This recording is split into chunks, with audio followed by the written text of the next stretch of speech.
YouTube play button, যা সম্পর্কে ইউটিউবে কাজ করে বা ইউটিউবে ভিডিও দেখে এমন সব মানুষেরই আগ্রহ তুঙ্গে। সবাই জানতে চায় ইউটিউবের বাটনগুলো ঠিক কী ধাতু দিয়ে বানানো হয়েছে। ইউটিউবের সিলভার প্লে বাটনে কি সিলভার থাকে, আর ইউটিউবের গোল্ডেন প্লে বাটনে কি গোল্ড থাকে? বা ধরুন 10 মিলিয়ন সাবস্ক্রাইবার হলে যে ডায়মন্ড প্লে বাটন দেয় তাতে কি দেওয়া হয় ডায়মন্ড?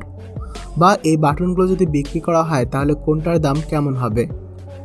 আমাদের আজকের পর্বে আমরা আপনাদের এসব কিছুর উত্তর জানাবো। তাহলে চলুন শুরু করা যাক আমাদের এমএস টিভির এবারে ভিডিওটি। আর এরই মধ্যে আপনি সাবস্ক্রাইব করে ফেলুন এমএস টিভি।